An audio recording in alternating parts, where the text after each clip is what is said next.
What's going on, family? Going on, y'all. It's been a long day. Had to work late. Y'all, I may have to reschedule this, but I still wanted to come out. I'm gonna come out for a few minutes for us to talk.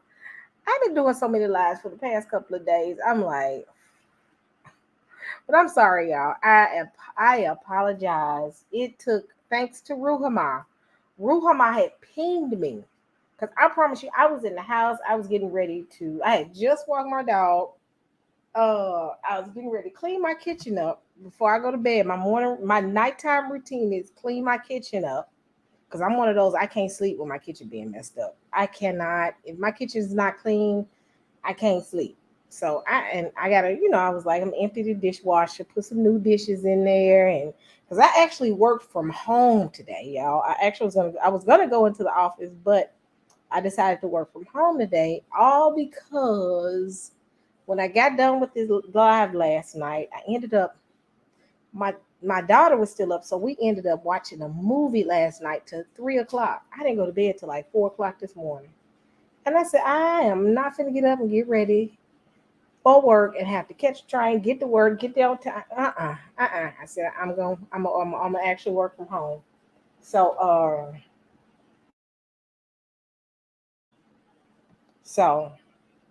y'all, I ended up working from home today. And when I say right now, I'm not really sleepy. I'm gonna be honest. Yep, I didn't go to bed till 4 a.m. I did that live. And you know what? My daughter was up. For some reason, my daughter likes movies from the 90s.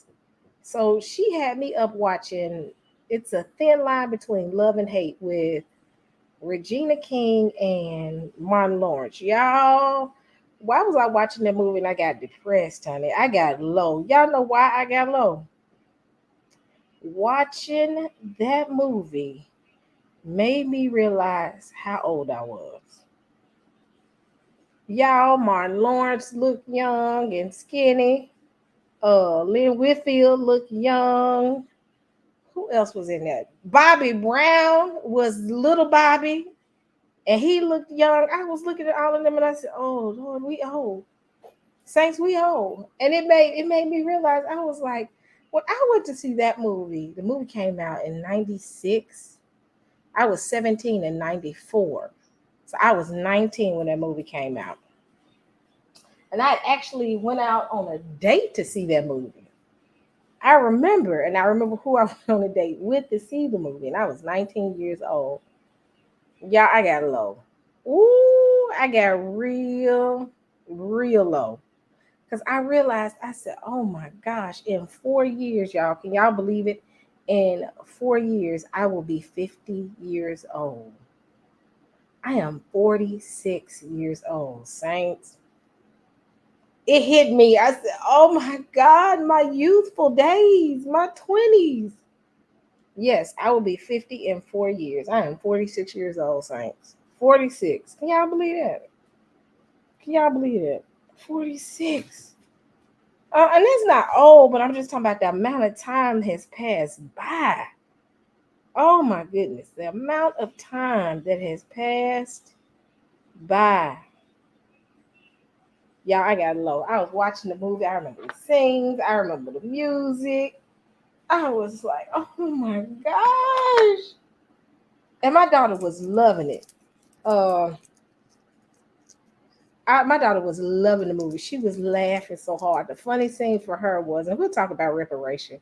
She's going to have to open it up and kind of talk to y'all. The funny scene for her was when Martin Lawrence came out of the precinct and the Lynn Whitfield took all the tires except for one off of his car. My daughter was laughing so hard she was crying. So so y'all, I stayed up there at about 4 o'clock watching TV. Got up this morning, y'all. It was so rough this morning. I threw a little bit of makeup on, had to put a head wrap on. And you know how, you anybody works in corporate America, you have to check your calendar because I'm one of those. Honey, if I don't check my calendar, I'll be missing meetings all day. So every morning, my routine is check my calendar so I can make sure that I say, okay, I got free time here. I got free time there. Okay, I'm good. Man, I looked at my calendar and realized I had a whole training to do. And I did not have an amped PowerPoint presentation together. So that was another reason why I stayed home. I said, oh, I got to get it together. And I think the training was like at 1 p.m. I realized I had to have it ready by 12:30 so I could email it. So I sat in front of my computer I got up at like 9-ish, about 8:30, 9 o'clock when I woke up. I looked at like I said, my calendar around 9. I think 10 o'clock is when I actually started working on it. I worked on that from 10 o'clock until 12 o'clock. When I tell y'all, I found every single PowerPoint presentation I have done on what I had to train on and dumped it into one big power, into took things here, added it here, took stuff out, added it here. Good thing is the Most High had brought back to my remembrance to go and look at the last thing that I had did like about a month or two ago. And when I pulled it up, it was just what I needed. I just had to fix a few slides. And actually, it was hard because it was not a lot of slides, but the one slide I had to work on, it just took me an hour. Because you got to put pretty pictures and all that. Folks love picture saints and graphs and all that. So that one slide took me 1 hour. And the rest of it, I had just dumped so much stuff together. Saints, and then had another meeting right before it. I had to cancel some meetings because I had to get that done. So y'all, when I finally got it done, got the meeting done, I ended up getting done around 2, and then after that it was like back to back. I actually had back-to-back meetings all day, and I had to cancel all my stuff for the morning to get that done. So I actually had back-to-back meetings from 1 o'clock until 6 o'clock. Back to back. Go to next meeting, next meeting, next meeting. By 6 o'clock, I said, I'm over it, and I am sleepy. I'm done. I think it was no, it was about 5:30, my last meeting. So, and then I realized I ain't got no food in the refrigerator. I had eaten like chicken tenders for lunch because I had some chicken tenders in my freezer. Threw that in air fry, ate a few of those, started back working. I said, I gotta go get some dinner. So about 5:45, I got up, got in the car, and I actually was talking I was talking to Don Bird and Santonio and a couple of them. Actually, I was on a call with them because they were talking about a debate. So I had some Sister E stuff to do as well. Well, not really Sister E stuff. It was just about some debate stuff that they were working on. I was on a call with them with a whole bunch of them. It wasn't just Santonio. It was Don, Santonio, Jeremiah, a couple of them, and they was just going over some stuff. And when I got that done and walked out the house, I talked to Angie on the phone. Y'all, why am I sitting here telling y'all my whole day? But we already here, so I'm gonna go ahead and finish it. When I finally got done, got my food, it was because I had to go get food, and y'all know out in New York, you order something, it ain't nothing quick about this city. So I had stopped at this little Asian spot that had some really good noodles. Oh my God, the noodles were delicious. And they were cheap too. I love good cheap eat out here because it's hard to find them. Um, got those, came home, ate dinner, and started watching TV and was like, this is my first time I have sat down today. That was my first time really sitting down and not working where I could just think. And I ended up watching TV.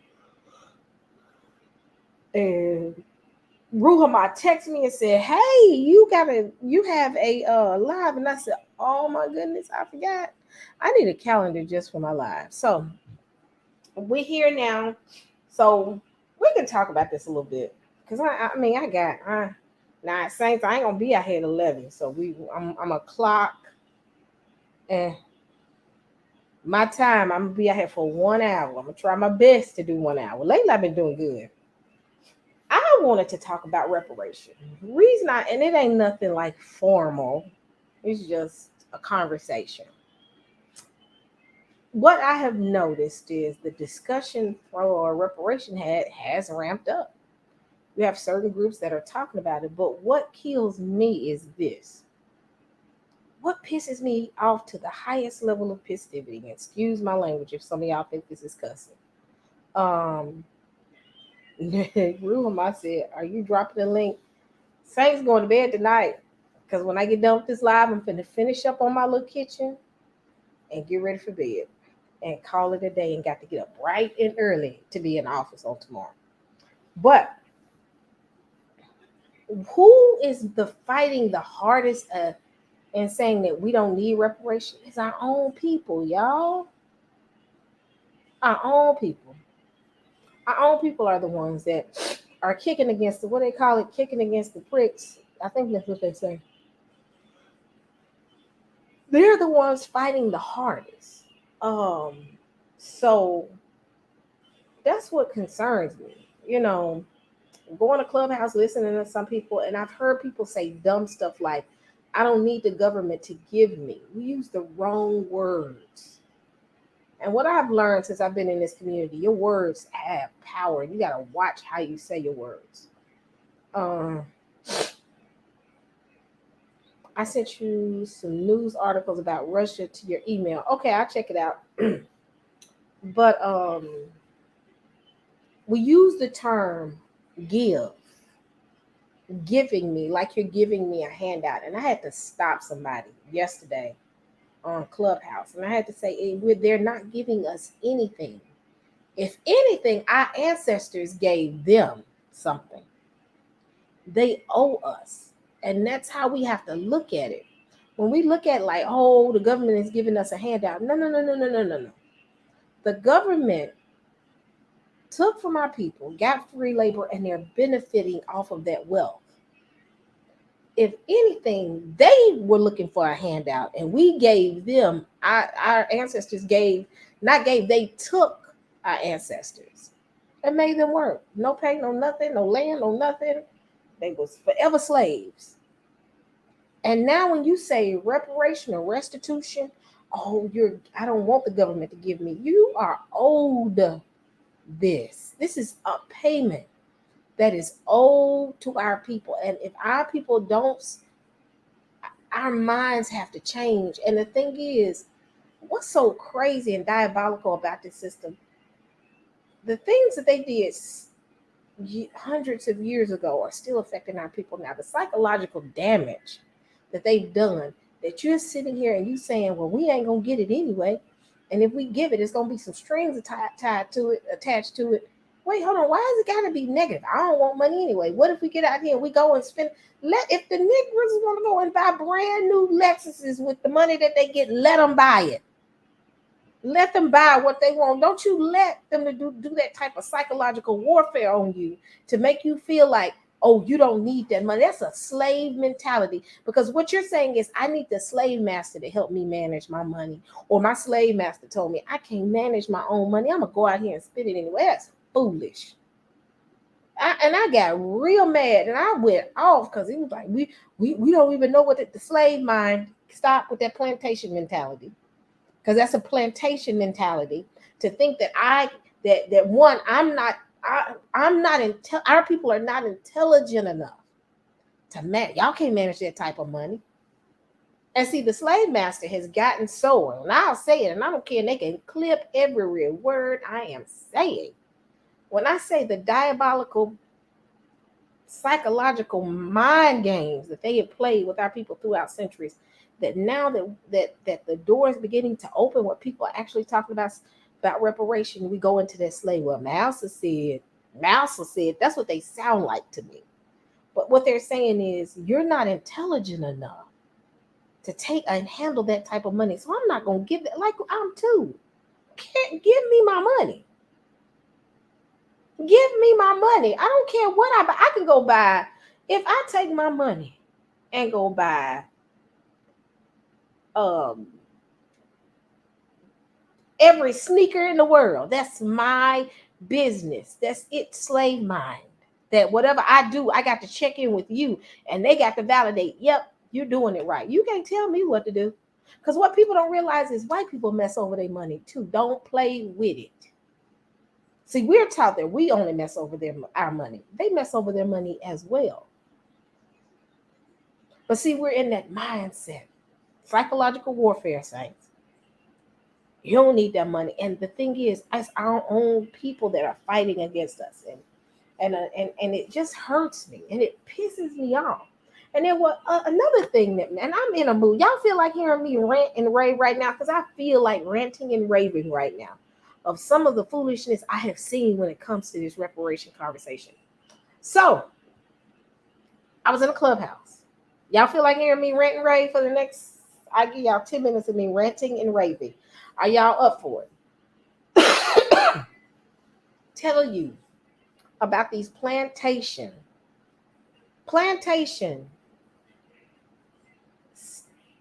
I'm trying to find the nicest way to say it where my words are clean. These Sambo, Boule, ninjas that have been playing with our people and doing more psychological warfare on them than the oppressor. I can't stand it. So I had a conversation with Divine Prospect, and I'm going to bring him on. And don't you know that the UN right now has something, I think it's March 25th, and I posted it out there, when they bring the people that were descendants of slaves to come and, present their arguments of, and look at all the extra restitution that they have out there from a UN level, not a US level, but a UN level. And I think this is when Black people can make their claim and say they did this and they owe us. I think that's what it is. And we're going to find out deeper when he gets here. But they be able to, get a part of programs, do things, get money. I think it's restitution. Don't you know the only country that has there's a poor representation of Black people is the US. Now keep in mind, these major groups like Black Lives Matter, Rainbow Coalition. In fact, somebody from Rainbow Coalition was the one that told Ron. But Ron, and I remember Ron talking to us about this. But they're not presenting it to the people. So this was started back in 2015. The door is open. Guess what? 2014. The door closes 2024 if you don't state your claim. They said people in Germany, Black people in Germany are standing up and saying, y'all owe us. We need our money or we need this. Other countries are doing this, but us. But major organizations like Black Lives Matter, they ain't telling you about this. They telling you go out here and burn up, cut up in the middle of the streets, but they ain't telling you go out here and fight for what you're supposed to get, which is your reparation. They ain't telling you that. They ain't telling you that. The Rainbow Coalition ain't telling you that. All these wonderful whatever you call it, the women's organization. It's always a Black face that's got to stand and be the face of oppression. I'm not going to be your poster child. I don't believe in that. Give me my check. We ain't got nothing else to talk about. No, I'm not going to be your poster child for your movement because we got to realize that some of these organizations like Black Lives Matter, that's all it is these, and I'm going to say that people going to get upset when I say this.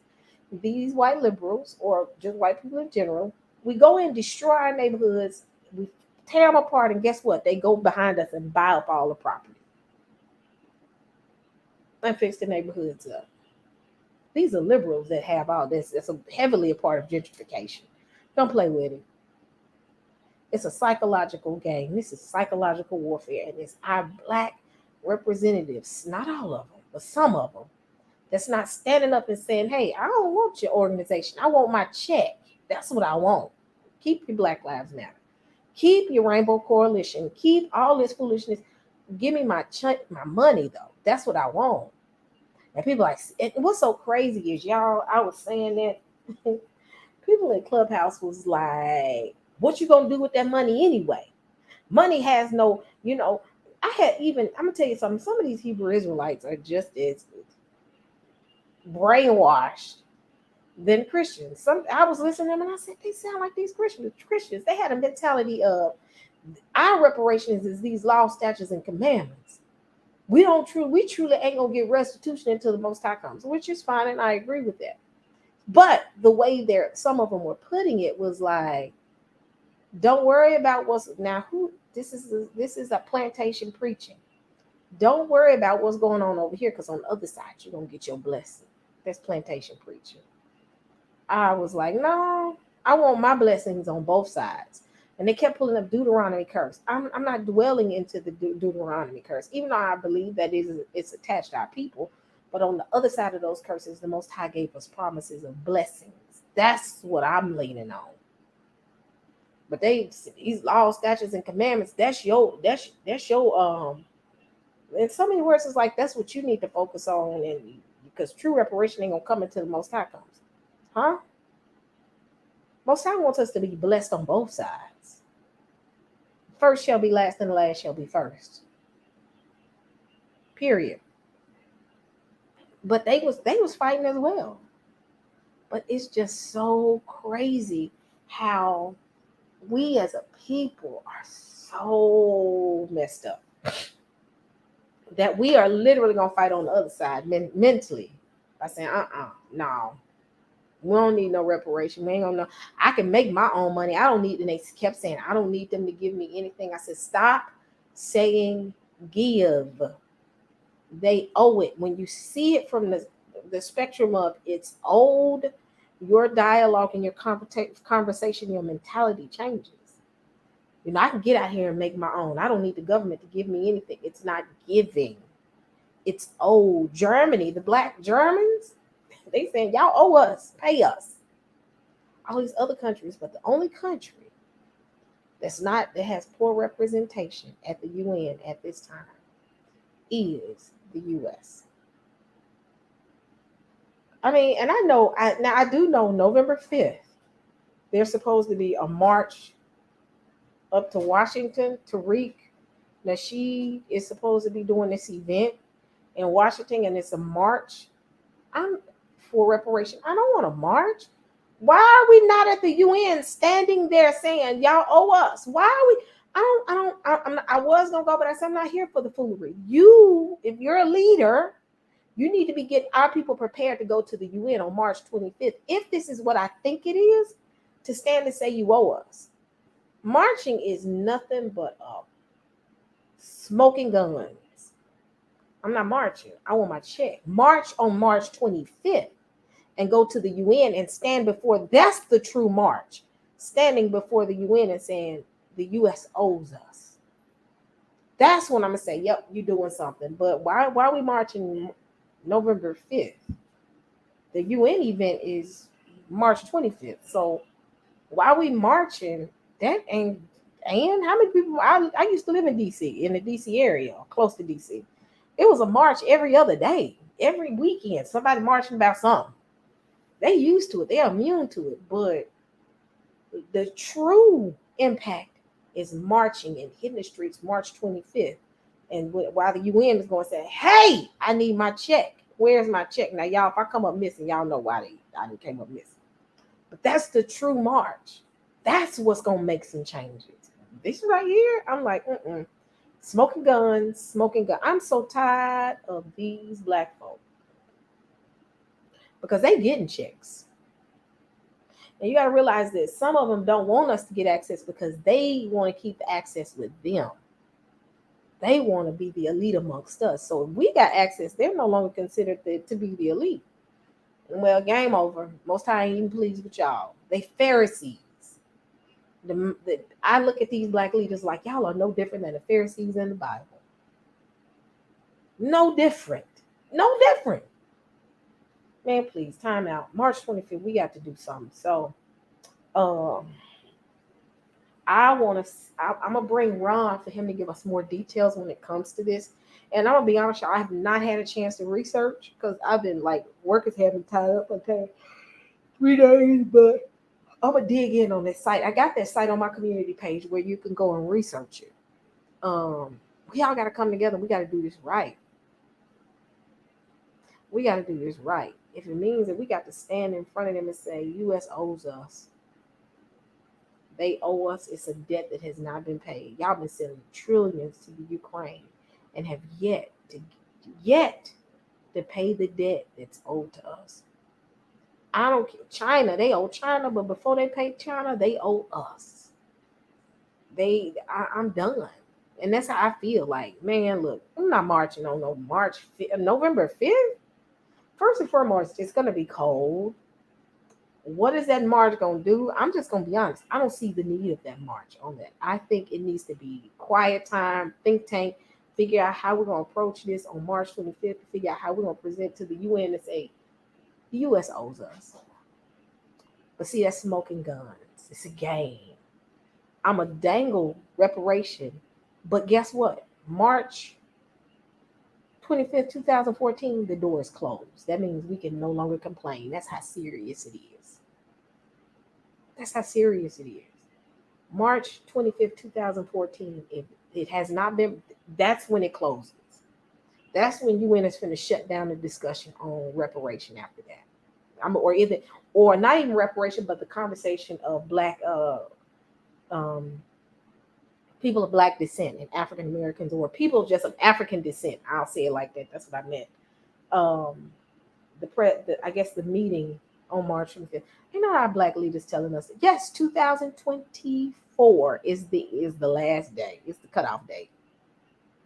But they want to meet on November 5th. And all the major players will be there.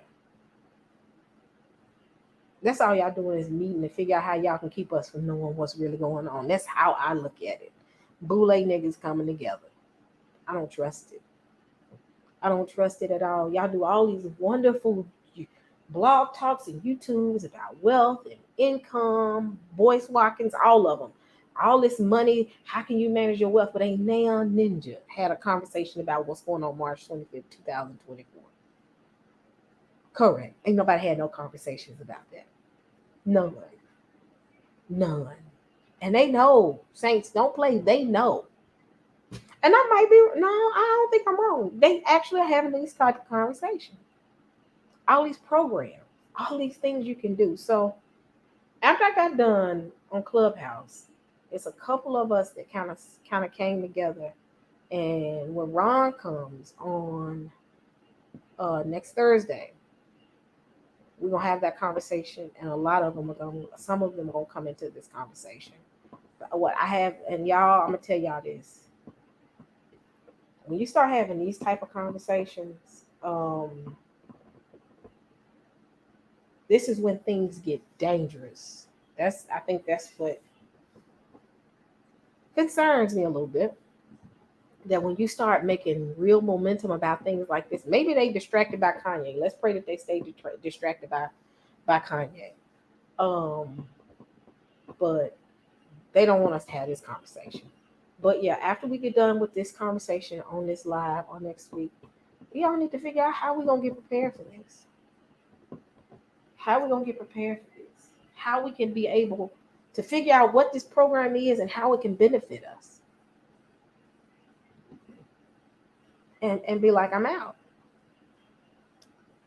You know, it's time out. I'm so tired of these boule niggas. I think I'm more tired of boule folks than I am for white. You know what? Our oppressors doing their job. But when our people try to pull the wool over our eyes, that's when I get mad. That's why I get frustrated. You know, that's when I get mad. And I ain't saying what Tariq Nasheed is bad on November 5th. But what is Tariq Nasheed and them doing for March 25th? That's my question. We need to get T-shirts saying "Get ready for March 25th, March at the UN." Something. You know, it's just I'm tired of my people not knowing, and they pull the wool over our eyes and we miss it again.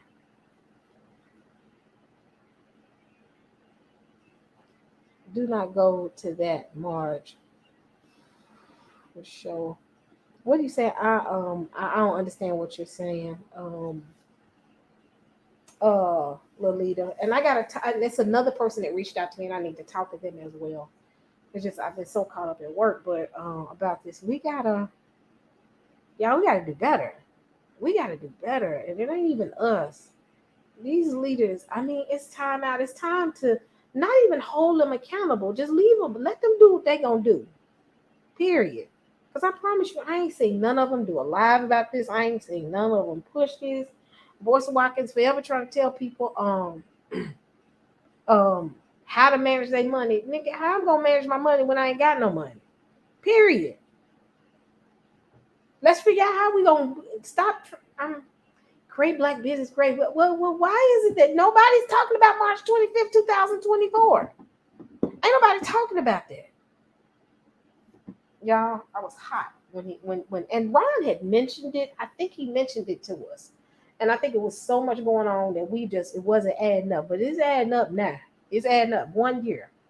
We got 1 year. I said March 25th, 2023 needs to be when that first wave happens, whatever happens, meaning we get a group of people to sign a petition or an individual to represent the U.S. Black community and say this is what we are requesting whenever they have this big event, because there's representation from each Black community within every country.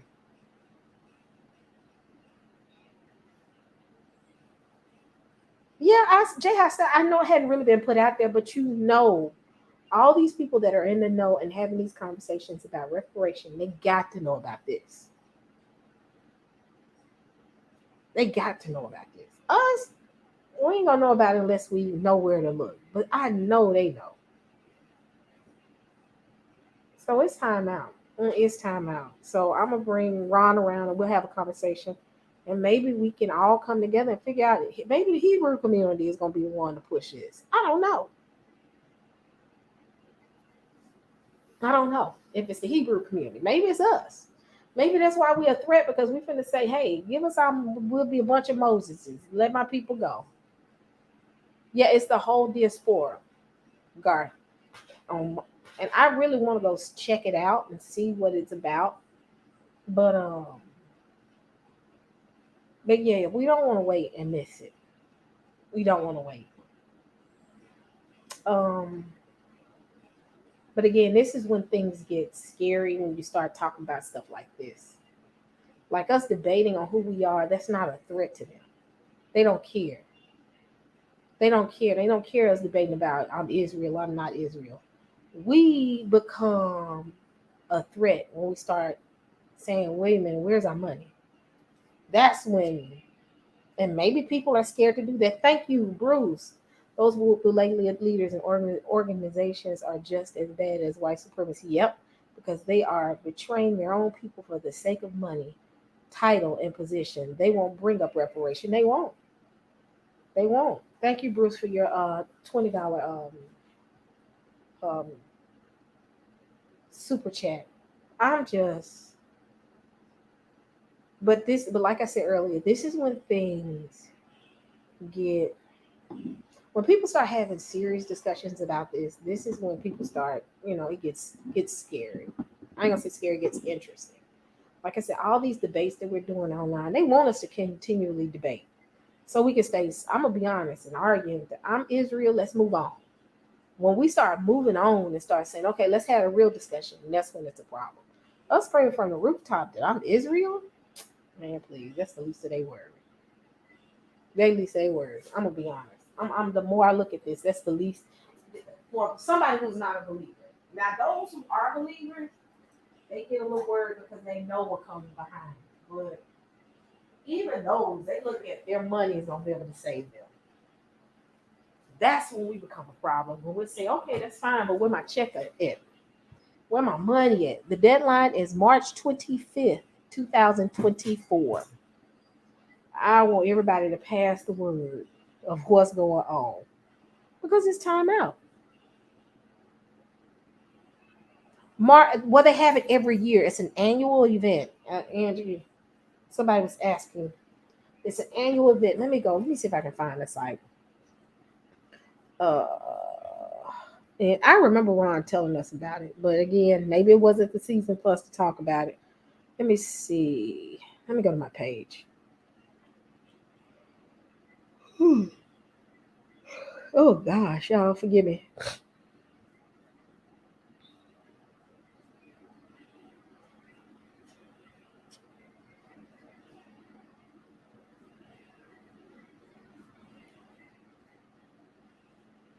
There it is.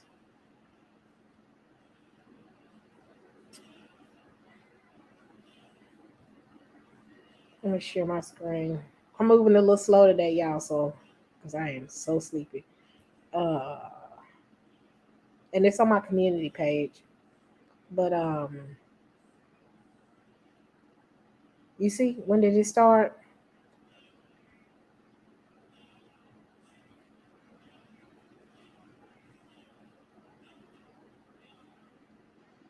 I'm looking at it. Hold on. Here it is.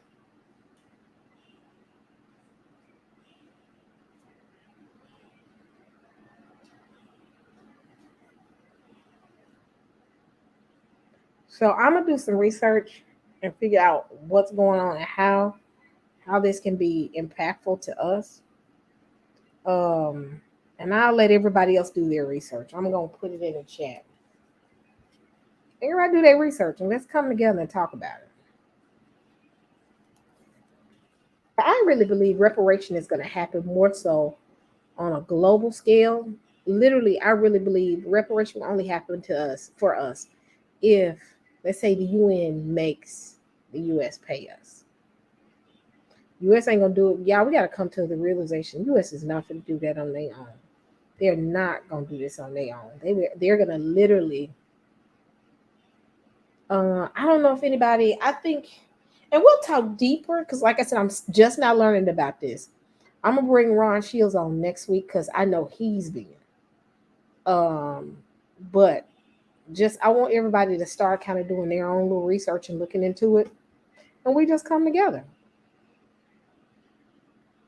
So it says right here, the year 2020 has marked a turning point in the way these issues are being addressed at an international and national level. The murder of George Floyd, they are galvanizing people to protest racism. And it says the Human Rights Council adopts the resolution on the promotion and protection of the human rights and fundamental freedoms of African and people of African descent against excessive use of force and other. So they're dealing here with the George Floyd. But I want to dig deeper and figure out, what they do, if it's something that somebody presents an argument, or how does it. So I'm gonna give it to y'all. I look at y'all like y'all the smart ones. So y'all help me. I'm trying to open the site. Is it sharing it?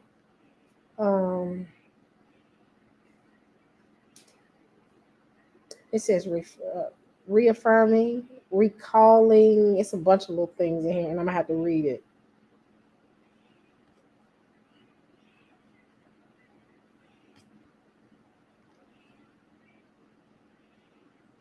It says request the Secretary General to bring the to bring to bring the presentation to present resolution to the attention of the members of the state, the organization of the UN system, civil rights organization. It's like a whole bunch of information.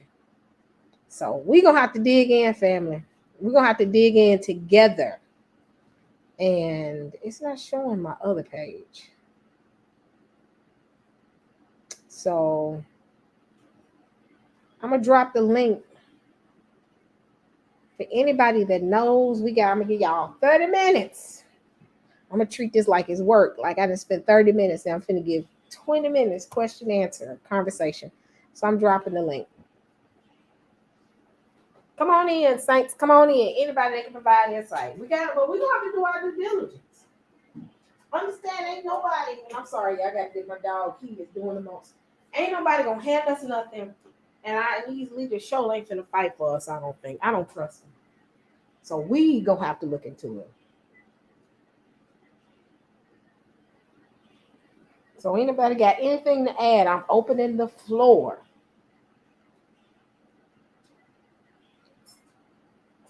Y'all looked it up.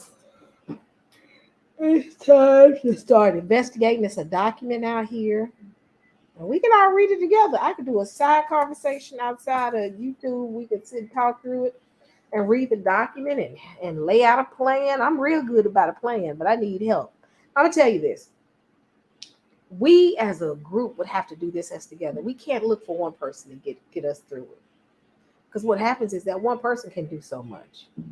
But when minds come together and think and figure out how can we get through this get through this, figure out how we can do this, how we're gonna get a plan. Somebody gonna present at the UN, somebody gonna do this, somebody gonna and just get a plan together. Man. Now, when we do that, that's when they're gonna start following us around. I don't think they too much care about what we're doing now, but this right here, oh, we got to be real careful. But I say, let's look into it. Let's research it. Don't be afraid to research it. And it's more. And it can't be just one leader. It's got to be more than multiple faces to this. Hey, Bruce.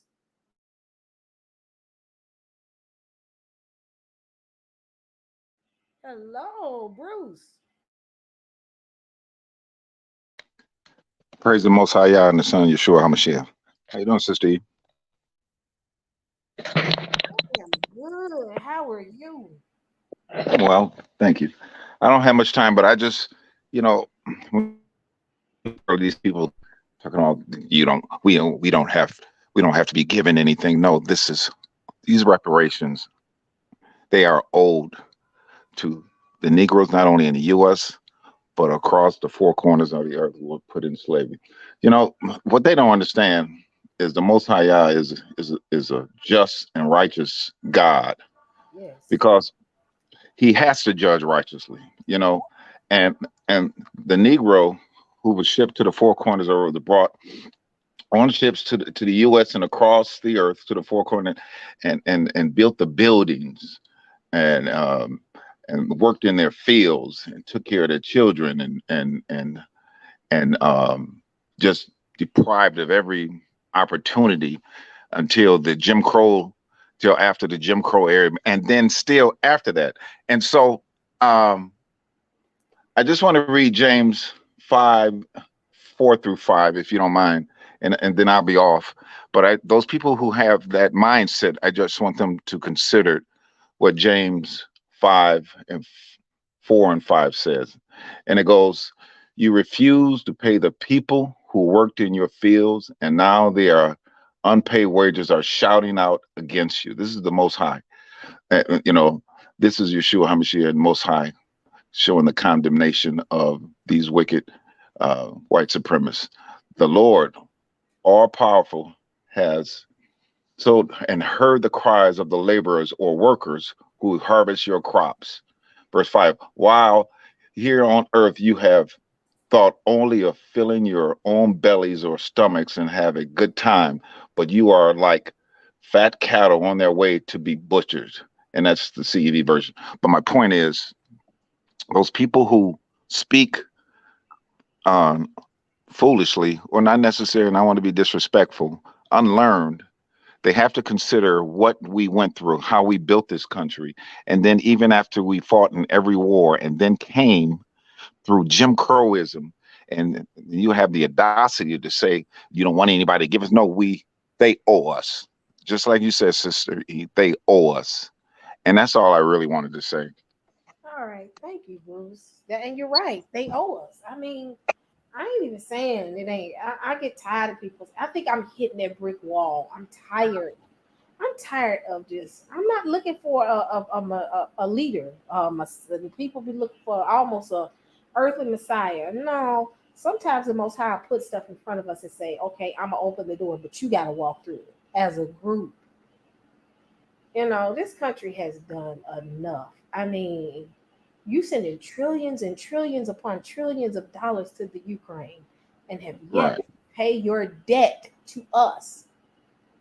That's a debt that's owed to us. We need to be collecting just like bill collectors collect on us. That's a debt.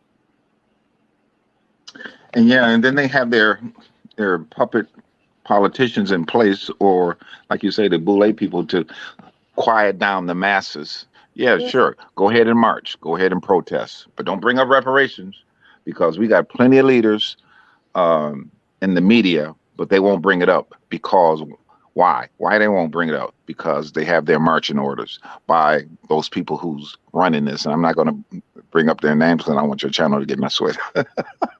So yeah, yeah, they know this.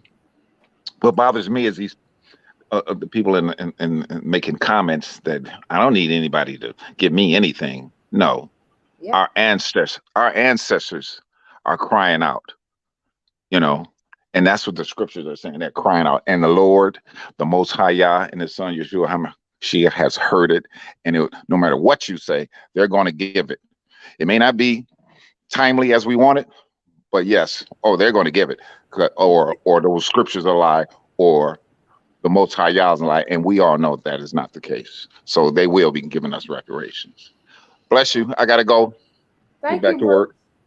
You're welcome. Have a good one. You have a good one as well. Hey, Alicia, how are you? Shalom, how are you? I'm good. You got something you want to add?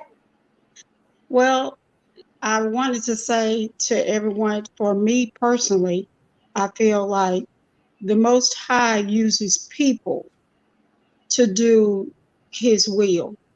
When they left out of Egypt, they were given everything they needed to go back and rebuild the temple, and rebuild rebuild Canaan or whatever they need. They were given everything they needed. They did not look at it as if we weren't owed anything. They knew they were owed. They worked for that. And for people who would say, well, that's in the past, it doesn't affect us now. To this day, I don't know what my name would have been. I'm walking around with whatever slave master name or whatever was given to me. I don't know my heritage.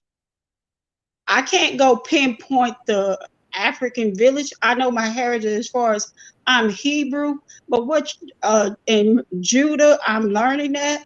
But what was my ancestor's name? Yep. White people can go and look in their lineage, all trace back and go back to, oh, we came from Ireland and this particular place, or we came from Scotland, this particular place. We have no idea, the particulars of all those things because all those things was taken from us. I know my family members worked in these fields. My great grandmother was raped. She hated her father, and they never was compensated or given anything for all their work. And other members in this society, ancestors left them a legacy, a heritage, and we have nothing. Everything we've gotten was destroyed or tried to get, and then they tell you, pull yourself up by your bootstrap. Well, you keep cutting the strap every time I try. Correct. I, Correct. I don't have no problem with trying to help myself. My problem is you limit what I can do. You allow some of us to go so far, but then you control every single thing that they do. Kanye West is just an example of how he's being controlled. Yes, he got all that money, but they can make that money disappear. What he Yep. gonna do? Yep. He can't do nothing. Only through the strength and the grace of the Most High and His deliverance. But I believe it will be by His hand, His might, His power, who's going to cause them, the United Nations or whoever it be, say, well, you all don't have a choice but to give them their money. Or it could the most we could be voicing this so strong and so much, and the Most High uh keep sending out that warning, and when that destruction keep hitting them, they say, get y'all stuff, here you go, get out this country, because you bringing nothing but hell on us. I'm sorry about using the word, No, but you're good. You're good. and I think that we're at that point where there is no turning back. I don't hate white people, but I do hate the things that many of them have done to our people. And I hate the fact that they deny what they have done and give an excuse.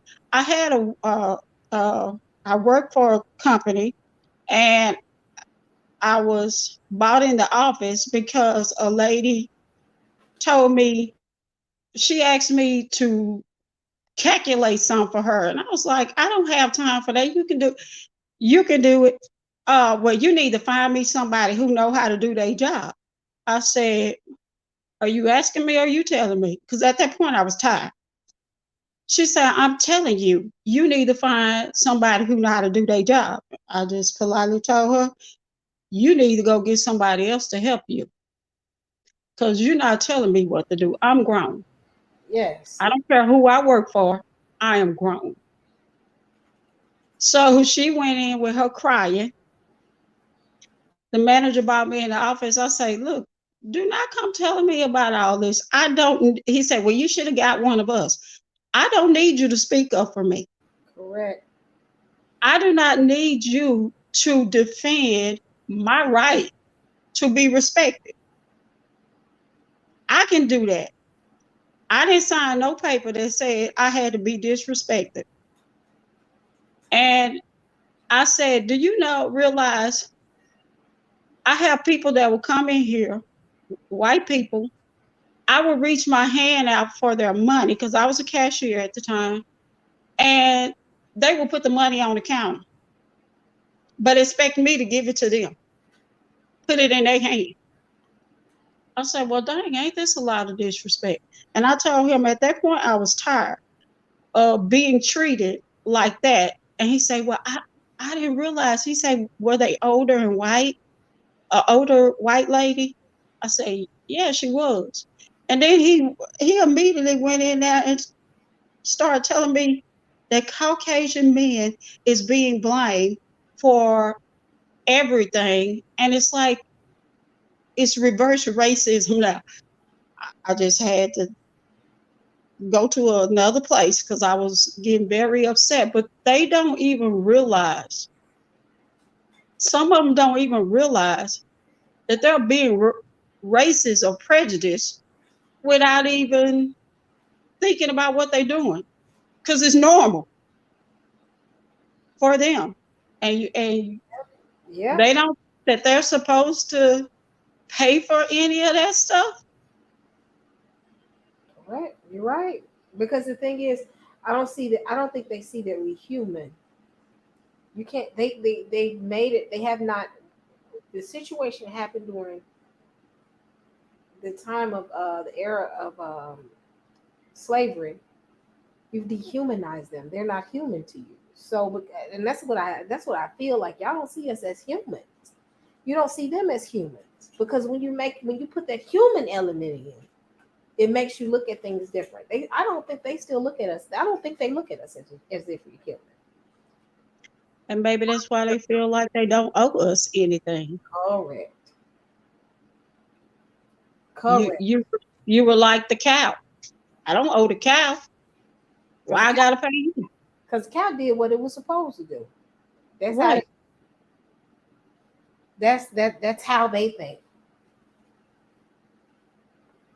What's going on, Aerospike? Shalom, family. Yeah, so I'm not gonna be on here long, but if it's okay, I wanted to read something real quick. Basically, just some actual data. It's there was a book that Dr. Ray Winbush, who's a historian. I forgot what university he teaches at, but he actually wrote a book back in 2003 called "Should America Pay: Slavery and the Raging Debate on Reparations." The people basically who contributed was Dr. Molifi, Kente Asante, John Conyers, Christopher Hitchens, some other people, who are, basically, African, African and, Black historians. But for people who say, well, we don't, reparations, I mean, come on. I mean, say, what's the point of all that? Let me read to you a list of where America and other countries have actually paid reparations to people for things in, like, for instance, Table 1, again, 1952, Germany, 822 million to the Holocaust survivors. 1971, United States, 1 billion plus 44 million acres of land to Alaska Natives land settlement. 1980, United States, $81 million to the Klamaths of Oregon. So obviously these are Native American people.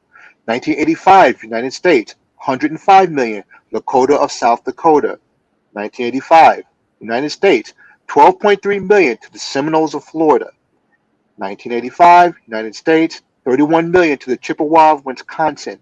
1986, United States, 31 million to the 1836 treaty violations, again to the Ottawas of Michigan. 1988, Canada, 230 million to the Japanese Canadians. 1988, Canada, 250,000 square miles of land to the Eskimos, the indigenous people.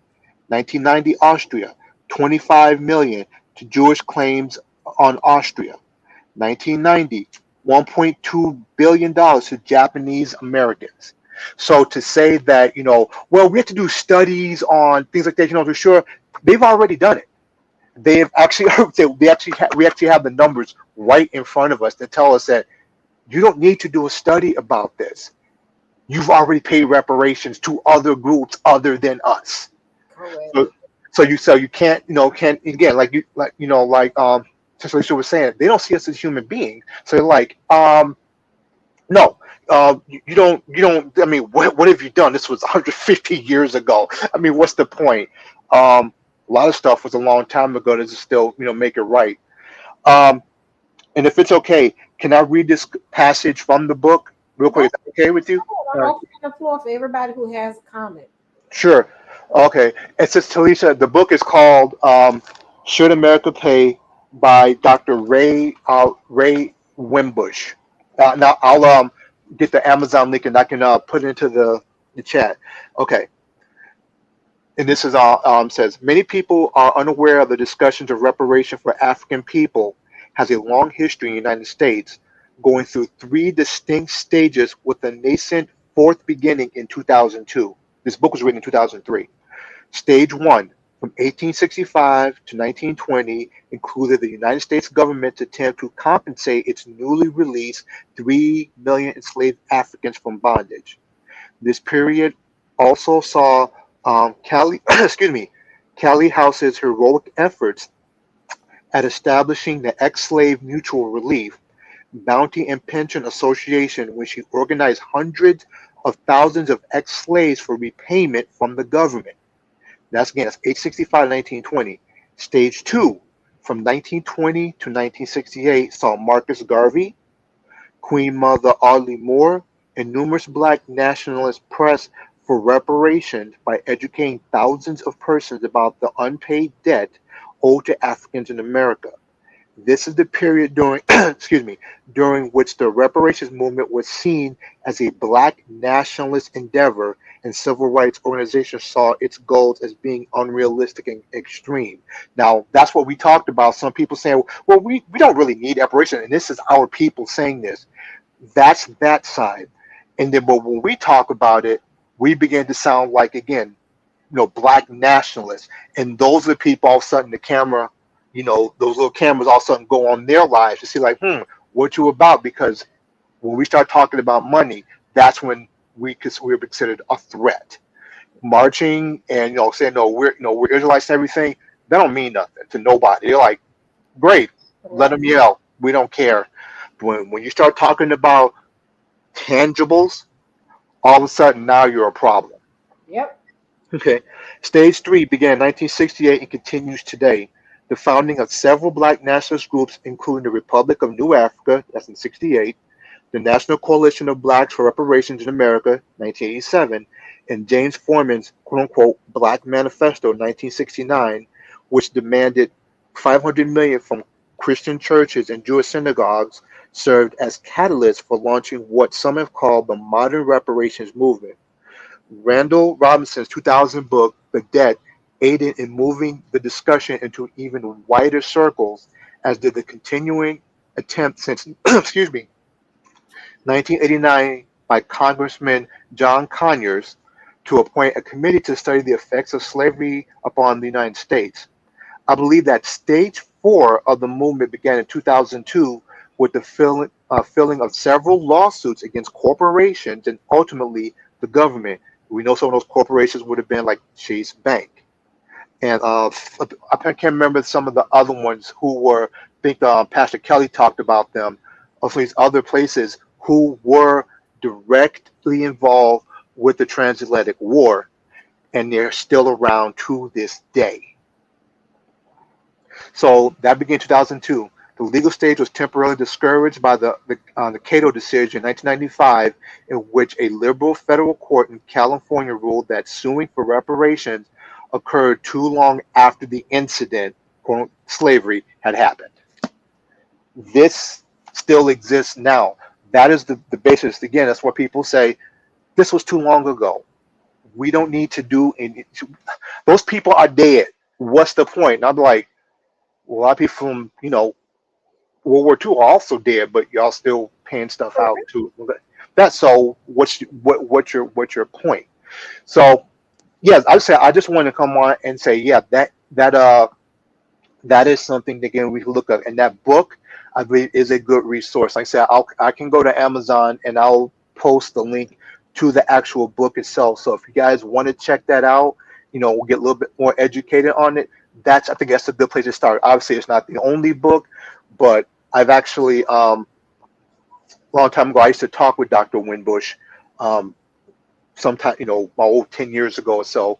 So yeah, this is it's a real good resource for us to look at, to have some type of basis, historically, of how maybe these things could be proceeded upon. Thank you, thank you, thank you. So ultimately, every or rather majority of the nations that have received any type of mistreatment or just overall done dirty, they ultimately receive some form of reparation, except for us. That's interesting. I mean, that's what killed me. Like people, when we have these type of discussions, and like I said, I just wanted to kind of talk through it, and I'm leaving the link open. Y'all got 10 more minutes. Even those who don't agree with reparation, you're welcome to come up. Um, it's just I'm gonna have a deeper discussion, like I said, and where it lands, hey, so be it. But we gotta try. We gotta try, and we don't need to be afraid. Like the Most High is gonna bless us. Yes, the Most High gonna bless us, but let us not have a plantation mentality to say, "Oh, let them treat us any kind of way here, because we're gonna be blessed on the other side." That's plantation preaching, and I don't do plantation preaching. And I, for one, feel like, so now we're going to tell the Most High how he need to do it. What is he supposed to do? Rain the gold up out the air or what? Instead of making man hand you the gold bar or the silver bar or your check or your cash, Yep, forgive your debt. correct. So when you get your check from your job, they owe you. Is that wrong? No, they pay what's owed. So they got, and that's it. We got to stop looking in the terms of them giving. They not giving us a handout. They paying their debt. And Hmm. I think Black Americans need to take it to the highest court to say y'all owe us a debt that's unpaid with Well, interest.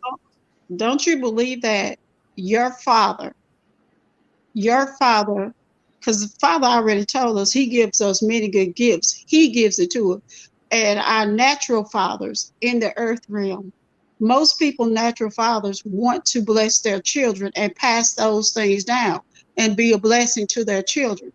So, how are you going to say that our ancestors or our previous family members would not have wanted us to have what they would have had they been allowed to be successful?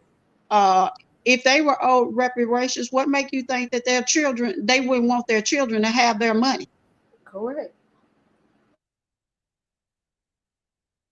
Anything I have, I want to bless my children with it when I'm not here. So I feel the same way. Their fathers passed down whatever they were able to give their children.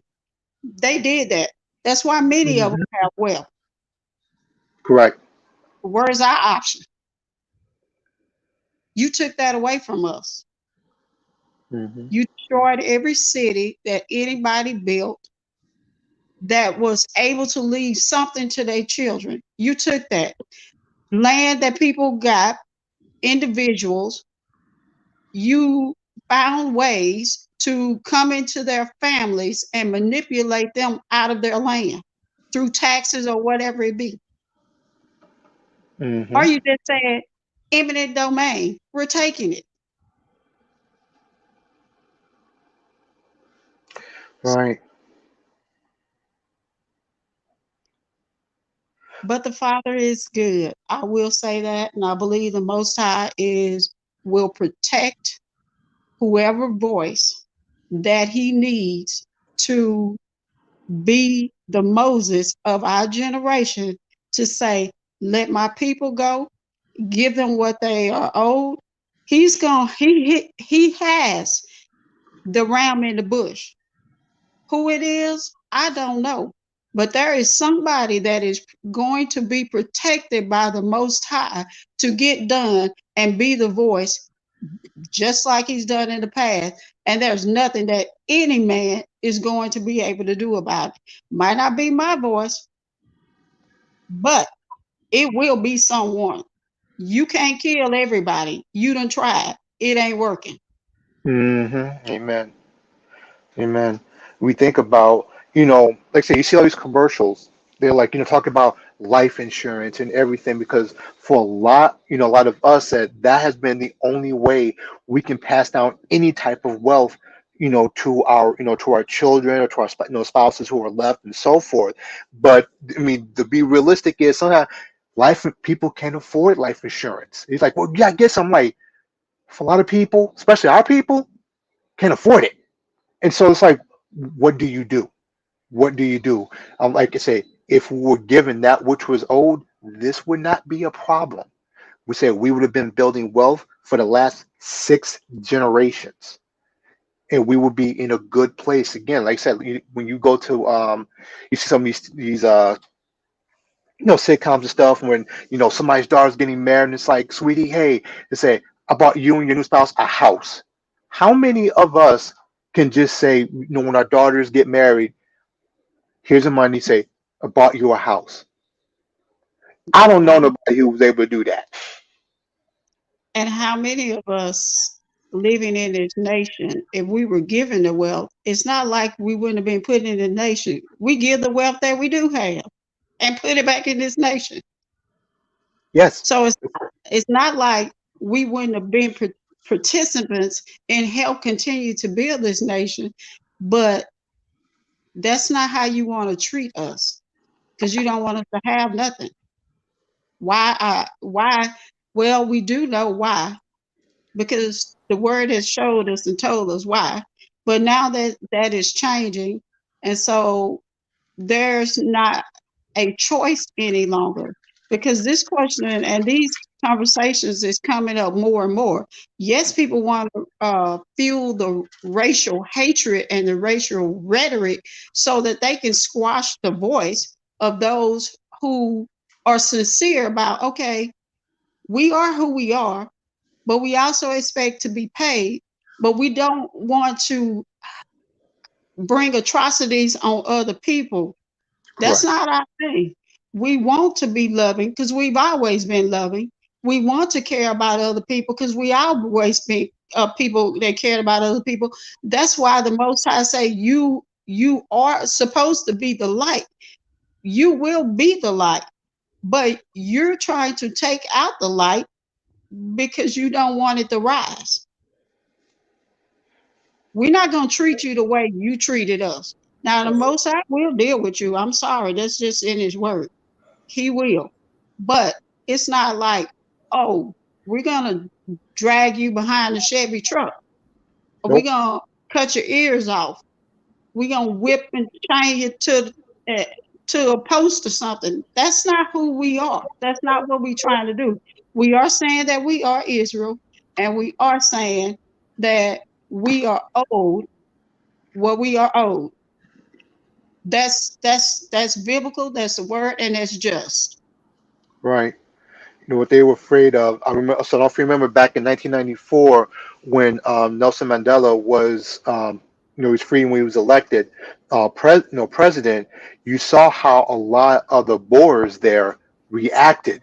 They literally lost their minds. They were terrified that all of a sudden, all the Amazulu were about to go and kill every single Dutch person in that entire country. That's the same fear that they have here. They're like, they're gonna turn on us and they're gonna kill us if we give them this. And it's like, and what happened historically? None of it. Did nobody in South Africa win, start killing, um, the colonists and all that? That never happened. It never happened. But it's because of the blood guilt. That's what I call it. It's a blood guilt that makes them behave just like that, just like Pharaoh did when you reading the book of Exodus. That's exactly what it was like. They're too numerous for us. I don't know who these people. I'm afraid, so I'm going to do something really evil to make sure that I feel better. The same thing I see end up could happen here. They're going to do the exact same thing. Yep. What's up, Jermaine? Peace and blessings, Sister E. Peace and blessings, Sister Alexander and Brother Errol Spike and everybody in the chat. I want to make it clear. I am for reparations. I don't have a problem with that. Because I made a couple comments in there and I see people, they not even really addressing me directly, which is fine. I mean, that's cool. I think the wrong attitude to have is that they owe anything. I do know that the Most High is going to do what his word says he's going to do. And he said we're going to get it. Now, I don't see in the word that we get it before we leave here. That's not what I see, but it might be there and I might be missing that. I don't have a problem with reparations. I actually am pro reparations, but we got to remember that, our forefathers did what they did and put us here, right? That's how we got here. And then we got to remember this too, that just about 50, 60 years ago, whatever it was, 50 years, 60 years ago or whatever, we decided that we were going to go ahead and get up in their system and try to live and have what they have and live like they live and do the things they do. And, and everything they do is oppressive, even when it comes down to the work and the jobs and the money and the taxes. And so we decided we're going to do that and be a part of that. So that's why I have a problem with us talking about we are owed anything, because basically what we really did is we joined in with them and we oppress one another the same way they've been oppressing us. When we have businesses, when we hire people, that's what we've done. We've taken on the ways of our oppressors towards one another. We loan each other money and exact it back. We do all them same things they do. We do what they do. We wanted to come into their system, and there's no freedom in their system. Before, I know they was burning down cities. I know they was killing black folks, but we can look at history and see that black families were intact before we decided to, go march on Washington with Dr. Martin Luther King. We can see that, black people had businesses, right? More than what there is now. You know what I'm saying? And yeah, we had cities that made a lot of money. So all those things got taken from us, or did we give them away? I mean, we were building those things to do. I remember, what's his name? Claude Anderson, talking about his family owned a bus line. And then after, the civil rights movement, what happened? They had to sell their bus line because black folks didn't want to get on their bus no more because they wanted to prove that they could ride on the white man's bus. So I'm just saying, are you owed something, or did you give something? Did they take it, or did you give it? That's why I put that in in the chat. Did we take it? Did they take it from us, or did we give it to them? And that's all. So people might, you might not like me. tail blocked me and all that already anyway, so I don't care. But you don't like what I'm saying, but just really think about what I'm saying. Did they take it or did you give it? Can I actually, Brother Drain? Can I address you on that point? Again, not like a Yes, sir. negative confrontational, but just giving my view on it. You got to understand what was happening historically back then. It wasn't us giving us anything. You got to think when these things were happening. You're talking about 50, 60 years ago. Okay, this actually is closer like roughly, yeah, let's go 60 years. You got to think of that. The people where this was happening to was literally about 3 generations away from slavery. These are the people whom either them or their parents was part of the Great Migration of the early 1900s. They saw, their relatives lynched. They saw all this, and every single day they lived in terror. So it wasn't so much to say like we want to be what say we want what they got. It was more of we are tired of being killed. We are tired of going through this on a daily basis. So they decided, we say, no, let's say we are going to march this because we're tired of being executed extrajudiciously. We're tired of this. We won't do this anymore. So we are, they said, which we are supposed to be free Americans. Why can we not go ahead and exercise a right to vote? Why can we not do these things? It wasn't to reflect that of basically the way of life of the dominant culture.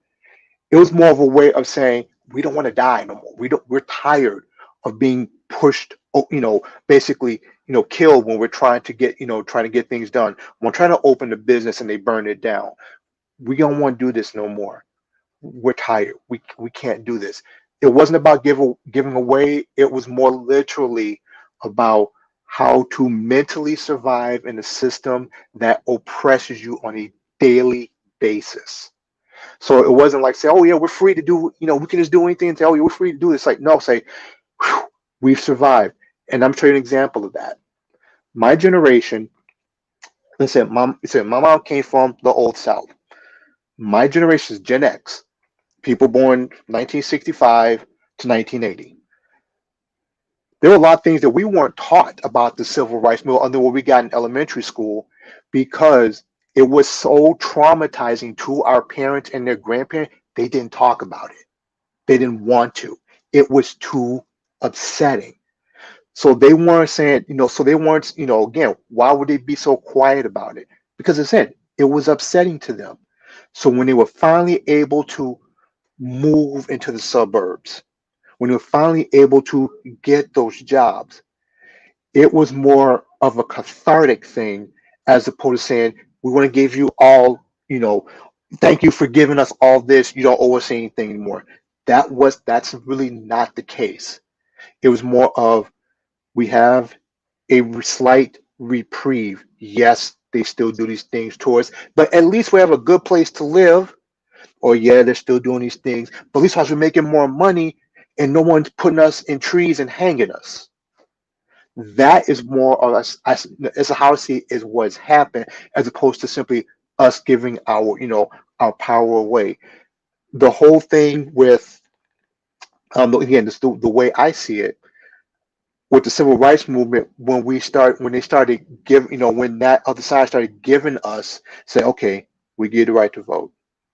Okay, fine. We'll give you my brain's kind of going a little numb right now because it's late. But we'll give you what you need to look on the outside like you now have equality.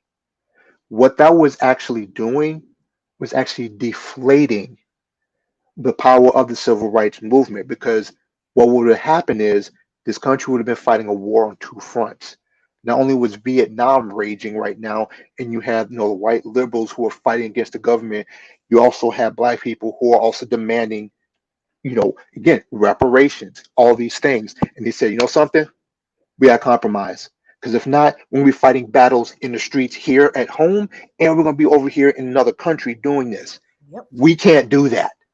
We're going to have to give a little bit of something to shut these people up. That's what they did. That's what we Can I got. make a, can I Yeah, make go a ahead. comment? Yeah, Sure. yeah, yeah. Hold on, one second, I please, believe sis. it was, I believe One it was second, please. Jeremiah that said, I believe it's in the book of That's right. Jeremiah. If we are the people, he said, the silver, my gold, my people, they took. They parted my land. Then I believe it also goes back to state that I believe, I don't remember if it's the ships of Tarshish or what it is, they're gonna bring back, they're gonna bring that wealth. They're gonna make sure that we have what was taken away from us. But not because, just because our ancestors uh may and may not have did but things wrong. They did things wrong, and y'all punished us with it. But the Most High said, I didn't know, word in the word. He told them the things that they were gonna go through. But did he tell them, okay, skin my people alive and make belts out of them? Did he tell them to sodomize his men, or all the other thing? You know, this is not, those were things that was extra things. That was more than what he even said that they would do. I mean, it just went too far. And for me, he said that we're gonna get inherit these things back. Not Alicia. Alicia didn't say that. He said that they were gonna the nations were going to bless you. The nation's gonna come even say you are his people. That ain't nothing I said. Oh, they ain't saying it now, but they Yeah, will. yeah, sis, I'm not saying that that's not going to happen. I'm not saying that we're not going. I came on there and started out with he going to do what he said he was going to do. He's going to keep his promise to us. I agree. They parted his land. They took his gold and silver, which was his people, right? Which is his people. I get all that. I'm with all that. But that's what I was saying. They're gonna come into ships of Tarshish. Where they gonna drop that money off at? They're gonna drop it off at America? No, they're dropping it off in the land. When we go Well, back to the they gonna land. drop So your. that's why I brought that part up. And then I to believe my they're brother gonna down drop here, us out, then to cause some kind of way we gotta get back.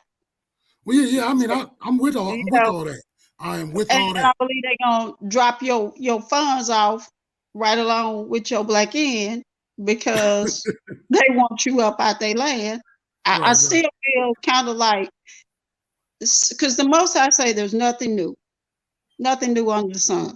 So with the same, and because he used the term Egypt, or you going back in the house of bondage, Miss Irene, I do feel like he's doing the same thing. I think he's giving us a period of time where he say, okay, y'all gonna have plenty and you're gonna have famine, kind of like Joseph in Egypt. So that's why in 2011, the Most High says start preparing. So in 2011, my husband and I started trying to prepare for what we felt like was coming. We didn't even know what was coming, but we knew things was gonna change, because that's what the Most High dropped in our spirit. This nation and in this world, things are gonna change. Prepare. So we started trying to do that. We started looking for land. We started trying to do whatever we could, and telling our family members, y'all, I think we need to start preparing. Nobody wanted to hear us. They didn't care. You know, y'all just, okay, y'all overreacting. You're being crazy. Whatever. Didn't want to hear it.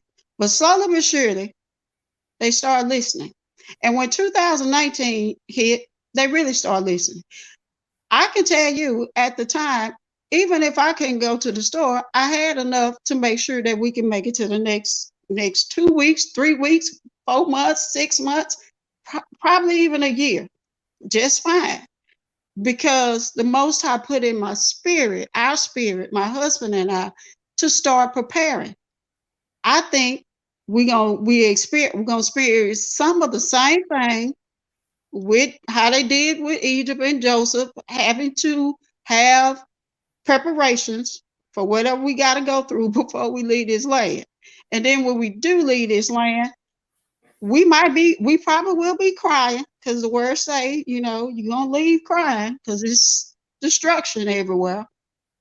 But I believe that they will have to give us whatever we need in order for us to go survive wherever we're going to be, because you ain't going to have nothing else unless the nations give it and make sure somebody nation going to make sure you taken care of. And to me, I don't care if they write the check before or after they ship me out, as long as I get it. My only thing is that, and what I was trying to convey earlier is that we signed a contract right here in America. We signed a contract. That's why these people don't want to give nothing back, because we signed a contract. We called it civil rights. And that's what happened. We signed a contract, and we see the effects of the contract now. And, you know, we put ourselves, that's what I'm saying. We put our not too far away generation before us signed a contract and put us in the predicament we were better off with them coming in, raiding our city and burning it. We were better off. I'm telling you. So Jermaine, I don't care how you see it. We were better off because the Bible says what? It says, do not make any covenants with them. And so we still going, that's breaking the law. So we broke God's law by making these covenants that we're in right now. So Jermaine, that was not a contract in the sense of the word contract.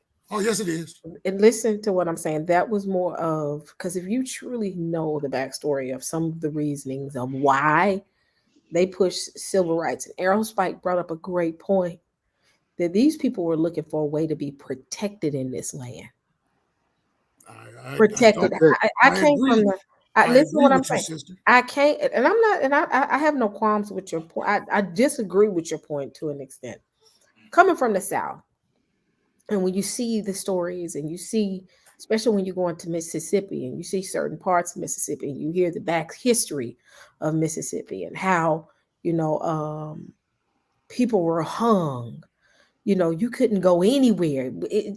Your life was always hanging on a balance when you were just trying to make it. You know, outside of the big cities that had predominantly, you know, well-off Black community, we're talking about these cities that are in these what is it, white blackout towns where where Black folks couldn't be seen. When you see situations like, for instance, I have not seen the movie Emmett Till, where they could literally kill a little boy. When you see a situation of a young boy that was, and I forgot his name, and I talked about him, that was executed at a very young age, these people were fighting to live. Mm-hmm. So the point of civil rights wasn't just for the concept of marching so I can ride the bus. Civil rights was, I want to be able to walk out my back door, tell a white person to get out of my face when they're being disrespectful, and I don't get hung on a tree. Correct. Yeah, and I agree with that. But here's the point.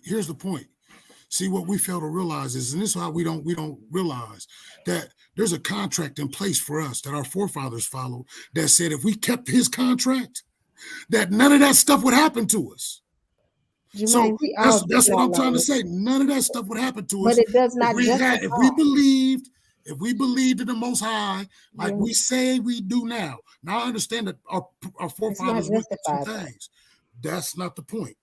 That's not justified, though, because they was not supposed to do all that. What would be the point? If the Father say, I'm going to cause these nations to give you, I'm going to even judge them for what they... He's going to. I agree with that. But how do you feel that some of the judgment is not related to them paying us back? Because ultimately, when you do look at all the stuff that we're talking about, all these conversations we're talking about, some of this is related to some form of restitution. Yeah, I mean, like I said, I'm not against any of that. The attitude that we hold, because that's what I'm against. I'm tired of hearing Israelites talking about they can't wait for our enemies to, get paid, whatever. I'm with it. I don't have no problem with it. But the Bible actually speaks against it. So I'm just trying to go by the book. I don't care about your feelings. I don't care about how you think about it. I don't care what you believe. What matters is what the Most High says. Is it wrong for you saying Most High judge this? Huh? Is it wrong to say, Most High, please judge this? No, I don't think that's wrong. As a matter of All fact, right, then. but he does say Well, this. He say it with does say her this in the question, book I'm too. kind of confused with what it is that you are saying, Yeah, because you're the saying, attitude, I'm not like saying this, but I'm saying this. yeah, But the then when attitude, like you they point owe us on it, something. They do. That's a problem for me, They because do the owe us Bible something, tells you though. if we was following the Torah right now, They do everybody owe us would have something. what they need. But the thing is, they do owe Everybody us. would have it. But everything that but it's just like, hold on one second, let me say this. you So know, they actually do owe us, Mhm. because when you look at the wealth of this nation, it's based off of our people. So I it don't is disagree owed. with that. It is You're owed not to us. hearing me though. You're not hearing me. Listen to what I'm saying, because what you're saying is we have an attitude like they owe us. They do, and we got to be fine with that. To say yes, they do owe us. That's the problem. We're afraid. We think we're going against the Most High to say that we're not supposed to say what's owed to us. When Moses went to Pharaoh, not only we forget just to say free my people, but they didn't just leave just with their bags, they left with gold. So obviously in that conversation with Moses and Pharaoh, it's like, you finna let my people go and you finna give them their stuff so they can go. Right. But I'm not So saying that's they don't owe old. us, Sister E. I'm not saying that at all. Okay. What I'm saying is, like I said in the chat, we run around here mad at folk, mad at these folks, mad. We got this anger. We walk around with this anger, and I get it. I understand it, because look, I used to, just up until like a year and a half ago, I used to do the same thing, right? But the Most High dealt with me. I did 11 years in jail for killing a white dude, right? Because I walked around. They used to drive down my street throwing watermelons at the back of pickup trucks. We had a side of town that it wasn't the whole town, but there was a side of town that black folks couldn't go over there after sundown. I mean, I grew up with this. I already know it. I feel it. I but understand why it. do you think all of us is angry? Because I'm Well, not no, angry. But there's nothing wrong with anger. It's nothing yeah, wrong there's with nothing wrong with anger, Not but sending your nothing anger. wrong there's That's the nothing difference. wrong with anger. There's The nothing wrong problem with it. is, my problem with this whole thing is that there's so much false stuff coming out, and they're using Bible to do it, and so many different false things, man. It's ridiculous to me. But that doesn't even have nothing to do with the conversation of Well, reparation. Correct. the attitude. That's what my conversation. The attitude of they owe us. It's our enemies. Blah blah blah blah blah. I get it. I'm with that. But the truth of the matter is most Negroes ain't even keeping Torah right now. Most Israelite Christian Israelites, where they ain't even they feel about the law just like the Christians do. They ain't even trying to keep it. And guess what? He said you ain't going back until you start keeping it. So, my thing is we should be focusing on how to walk this thing out correctly before we get to focusing on these other things. That doesn't even make sense, because it's that whole concept of don't worry about what they owe you. No, that's not the concept. Because the thing is this, I can still walk in the way he wants me to walk and still tell them you owe us. Correct. That's not the concept, Sister E. That's You not can the do two things concept. that I'm kind of confused, you mind, where you're going. I mean, I'm not irritated. Yeah, I'm a little sleepy, just but I'm saying kind of confused, because on one end you're saying we don't need to be worried about it. We just need to be worried about trying to walk these laws out and That's then worry first. about it later. That's But first and foremost. But it's in the spiritual realm. When we battle things spiritually, or we walk spiritually, there's still physical manifestations in our walk. Exactly. And you're not going to get it back until you do it. That's my whole point. You're not going to get But nothing our until focus you should do be it. on both. Our focus should be on spiritual righteousness and living righteous, and still being able to focus on, first of all, in the book of Revelation, you got the saints talking about how long before you judge the wickedness of what people have done. So Correct. and they on the other side. You're just not going to get it till you do it, though. It's my only point. How long? So it's not about, for me, I can only speak for me personally. For me personally, I don't want to walk in anger. I want to walk in love, but I know Yah is just. And in his justice, he says he's going to judge these things. So I'm not wrong with saying I want wickedness judged. I don't believe in any righteous person being persecuted. I want wicked people to be judged, because in this judgment comes along Yah's kingdom being set forth. That has to happen. In this judgment, he said the wealth of the wicked is laid up for the just. That stuff is going to transfer. This is all a part of his judgment. This is a part of him setting his nation, his kingdom, his in this earth realm back up and putting everything in order. Do we have to get in order? Yes, indeed. Should we be backbiting, beating each other up, stabbing each other in the back? No, we shouldn't. We need to learn how to work those things out. At the same time, you have people who are walking in righteousness, trying their best to walk in righteousness, and saying, y'all know that this stuff has to happen. These things, judgment is going to take place. Reparations is part of Yah's judgment, because anytime anybody done something in the old covenant, Old Testament, if they stole something or did something, they had to pay restitution. They didn't just, oh, let me hit you back. No, you had to pay restitution for anything that was lost. Restitution is what we saying goes along with the American government and the governments around the world saying, will you forgive us for the wrong that we have done to your people? And along with this forgiveness, we're going to pay you restitution for, so maybe we should say reparations, restitution for the violation of you being a human being. I'm owed something for you calling my ancestor 3/5 of a darn human. They weren't animals, they were human. You worked them to death. Not to life, you work them to death. So why am I not saying that I didn't like that? I don't like the way people are being treated today. You got hangings. Are we going to do away with the lynching bill? But you got people that's being hung and they claiming, well, who going to do the investigation? Well, Jim Bob gonna do the investigation, and he said it was a suicide. Well, all of a sudden now we got a bunch of black men going, or women, or whoever it is, going around committing suicide in public, hanging themselves. Thank you. Amen. Black people do not kill themselves, but you just found a way to legalize lynching. So you can take that off the books now. You got Louisiana and several other states just now coming to the point of saying, well, maybe we should take this legal slavery off our books. Really?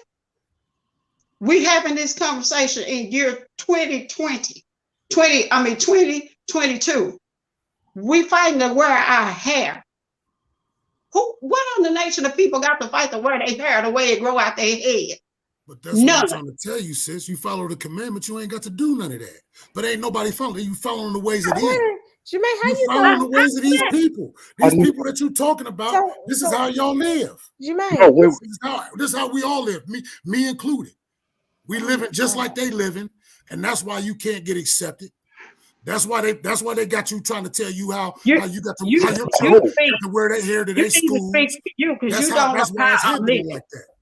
You don't know how I'm living, so you can only know. I do know. I do know. How do you know how I'm living? No, you living in a community where you go to a Hebrew school.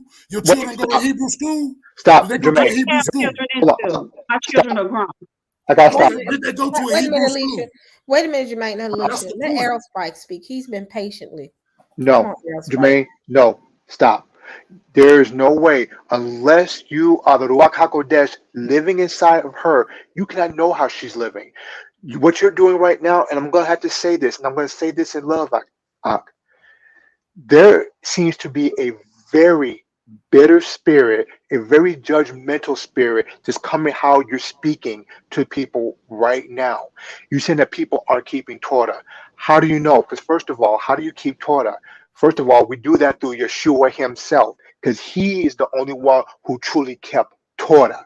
And in him, we keep Torah. We live righteously through him. So when the Father looks at us, he sees him, his son, living in us. Okay? So when it comes to righteousness, that is Torah right there.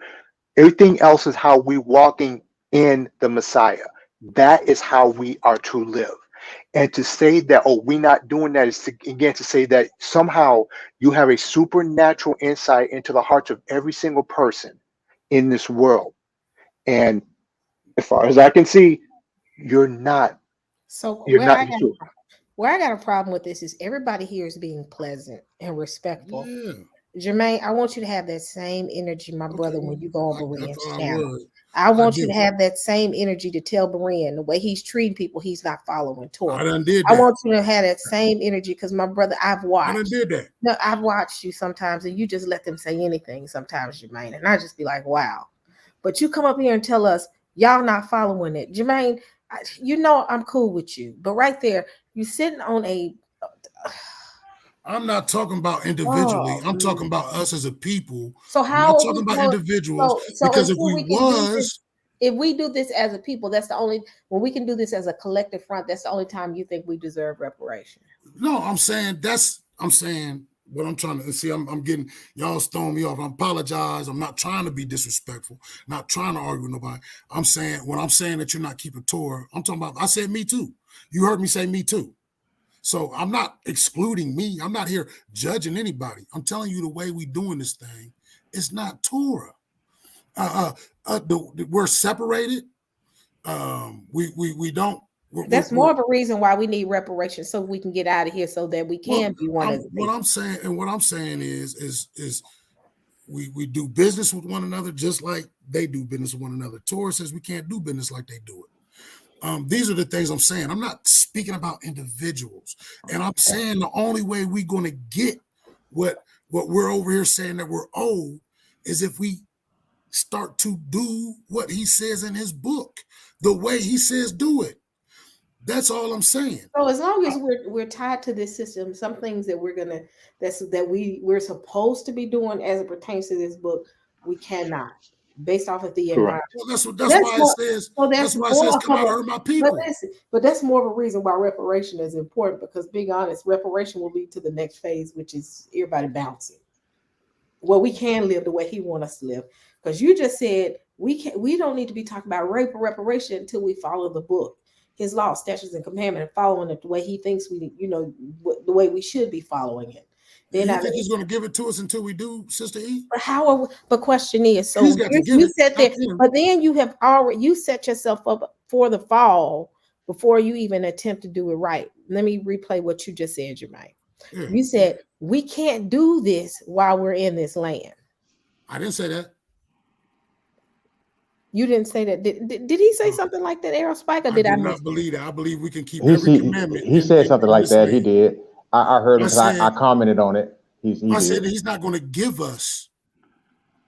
He's not going to give it to us until we start doing what he said. That's in this land or any other land that we in. That's what I said, because I wholeheartedly believe. I'm not like these other people that saying we can't do this, can't do that because we don't have a temple. We don't have. I'm not with that. I don't agree with that. That's a lie. I'm not even with that. Sure is that temple. Hey, Sister E, I got to say something about this brother because I really can't address him directly because I don't want it to start into a debate or an argument. Yeah. But this is our brother. This is our brother Ezra, right? No, this is Rojo. I just have to say this, brother. If Roland Martin were speaking in these spaces, you would be him. I mean, you can you can research Roland Martin. I mean, you're kind of coming up with all this plebiscite stuff about what we got to do in order to get delivered out of here. When his word says Genesis 15 chapter 13, 14, it says what's going to happen. And those of us that aren't worthy to make it out of here, we're going to fall by the sword. And now I put me in that. It could be anyone on this panel or in this chat.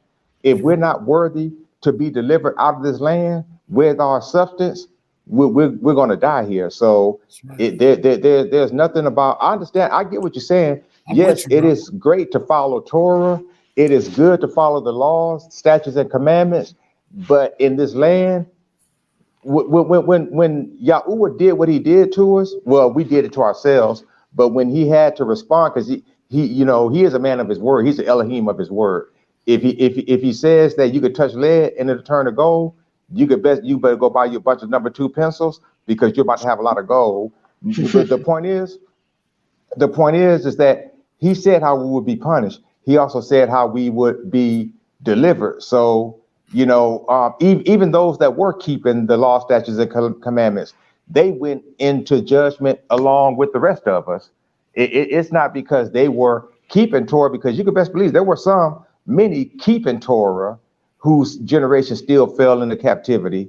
So, I mean, you can't say, okay, because that happened, now to get out of it, everybody has to follow Torah, because that's not what he says. So I have to go by what he and his son says. Internal, external control. I'm sorry, I'm at work. But I have to go by what he and his son says and what the prophets say. Yeah, I was just thinking about Deuteronomy chapter 30. He says, when all these things come upon you, the blessing and the curse, and after I've scattered you into all the lands, then he says, I think it's in verse 3, it says, and you and your children, when you recall to yourselves, and you and your children obey all that I command you this day, it says, then, after we obey all that he commanded us that day, back there in Deuteronomy, then I will gather you out from the lands where I have scattered you. Then will I bring you back home. After, there's a condition there. And that's all I'm saying. But see, we would drop bones. As long as we're not walking in Torah, as long as we don't seek to walk in Torah, I'm not saying walking it, as long as we don't seek to do it, we ain't going nowhere. We ain't getting no reparation. Ain't nothing. You just like what you said, all those ones that ain't worthy going to die in the land. And I agree with you. I'm right with you. And I'm just saying that our first thing should be, because this is what I hear. I don't hear brothers talking. I hear all these shows. I watch all these videos about prophecies and watch all these videos about all these different things, but I don't see nobody out here trying to teach us what the Torah says, how we're supposed to, I don't see that. And so that's all I'm saying. I didn't come up here to try to start an argument with nobody. I was just saying the truth of the matter is we can't be mad that we here because our forefathers didn't keep the commandments. And guess what? We ain't doing it either. Well, I will say that our people, sorry about cutting you out, but our people, there's many of us who are making the call out to our people, trying to wake them up, trying to tell them about following Torah, trying to tell them we are these people. He punished us for doing things that was unrighteousness. Now we have to turn back to him, and it's a certain way that we do that, and we're telling people that. We're telling people to repent. We're telling people to cry out to the Most High. I know that I am. That's been part of the thing that I've been trying to do. And in that, he said, when my people start doing that, he will start hearing us. He will start healing us. And I have the expectation that the Father will heal us. He's going to heal us, and he's going to deliver us. And anybody that's not healed or delivered, it's because you will fall. But I still look at the word where it say I want to trust that all of Israel will be saved. I don't know what the remnant means. The remnant could be out of the earth realm, as far as I know. Yah is gonna move regardless. He's gonna move regardless. And whoever falls by the sword, they're gonna fall by the sword. But he is gonna move. Yeah. And we got to realize a part of that movement comes with the things that he said he's going to do for us in this process. For those who don't get it, we know why. And it ain't even about a monetary thing. And I want to take it off of monetary, because it's not just a monetary thing. It's the ability to be free and to live free in the Most High, to live free in life, to not have to deal with and people try to say, oh, you have a great job. It's still an oppressive environment. You're just getting paid a little extra more to feel that oppressive environment. The world is still oppressive when it comes to us. If I can walk into a store just to go buy hair products, and a Chinese woman looks at me like I'm getting ready to throw everything in my purse, something's going on in this world. If I walk around the street and I get on the elevator, and because I have a cap on my head and a jogging suit on, you grip your purse because you're looking at me like I'm getting ready to snatch what you got. it's still something going on in this world when it comes to Right. Right. When you see police great roll by substance. you, we should not have to have a fear response to that, but yet we do. If we've done literally nothing wrong, there's something wrong. And we're just praying for his kingdom to come so And nobody, this will end. and nobody's angry. I'm gonna be No, honest. not at If all. anything, people are tired. Yeah. I'm gonna say that much. People are tired. They not angry. We getting tired of watching things happen on the news. We getting tired, people. We getting tired of if the police come behind us. We got to figure out. We got to hope that they if they stop us, we don't end up being on the news. We get tired of going into these jobs and we having to hold our tongues, because if we say too much, guess what? We're known as the angry Black person in the room. We getting Yes, ma'am. tired of our Wait a- kids not getting the same access to the same level of education as the other peers because they have better books, better. Because being honest, we're still dealing with a school system where in the Black neighborhoods, the book they in some cases they have, the white schools have better, sometimes better books Hey, and better, Sister E, huh? can Because I ask I've you a seen it. question? Uh-huh. Um, I can't remember. Can you tell me what the verse is about where they would try to find fault with Israel and none should be found? I mean, just to piggyback off what you're saying, and I'm gonna land my plane real fast. You remember that shooting that happened in St. Louis a couple of days ago? Yes. Okay, and they were saying that if you go to my Twitter page, I mean, I'll send you a message, or if you want to, I can add you to it. But they were saying that it was a Black kid that did all the shooting. But anyway, we got screenshots because we do our research, and we found text messages of 2 or 3 people having a conversation saying, that the one girl saw a white dude, and the white dude shot the gym teacher, twice in the head, and then another girl said, yeah, they have him in custody right now. And then speaking of the boy, his name is Orlando Brown. They were showing other pictures of him, like before the shooting, leading up to that situation with him holding an AR-15. They don't even look the same. The one dude looks like a African, and then the guns even look completely different. So, like I said, that verse just came to my mind about them trying to put fault and put shame and guilt on us, and it's blown up in their faces. I land there. Yep, and I actually have to get going myself. But again, say first of all, Sister, E, thank you for opening this up and having us. And again, like I said, I have no anger or bitterness like towards you, Jermaine. Like I said, but when it comes to again, when somebody looking at to try to judge the heart of somebody, or again from how you phrased it, it's like you were doing that. I felt I had to say something in regards to that. But I want everybody to have a blessed night. Like I said, and hopefully we will be Yep. talking again later. So shalom, everybody. Have a good night. And I agree again, Jermaine. You have a right to your opinion and your viewpoint, and I don't want you to feel like your voice is mute in our community, because it's not. We all don't agree. Sister, maybe I did come and say it wrong, and hey, bless that brother. I don't know if you heard me. I was trying to tell him, bless him, thank you. I don't have no hope. I love everybody in here, man, and that's why Yes. I just try to talk what I read in the book. I don't try to talk about nothing else. You see, I don't really come up and share opinions, and when y'all do them opinions, I don't do all that. I'm not talking about individuals. I'm talking about we as a people together. I don't think we should be looking to them people for anything. That's my point. My point, we shouldn't be looking to them for anything. Everything should be within ourselves. And I'm saying if we keep Torah, that's how it's going to be. That's what them Jews do, because they call themselves keeping Torah. But that's what I'm saying. I'm saying if we kept the Torah, if we walk in this book, because that is our life insurance. That is our life insurance. That covenant is our life insurance. It's our wealth. It's our health. And he promises that we walk in those things, that the wind ain't gonna come, a tornado ain't gonna come blow our house down, a flood ain't gonna come and wash us out. All these things, he promises these things. And so we don't have to look anywhere else. I'm not saying don't try to get your reparation. I'm not saying that. I'm with all that. I'm just saying that we got to focus on ourselves And guess what? If Divine want to march up there and go to the U, I'm with him. I'll be there. I'll be there. I'll drive right over there.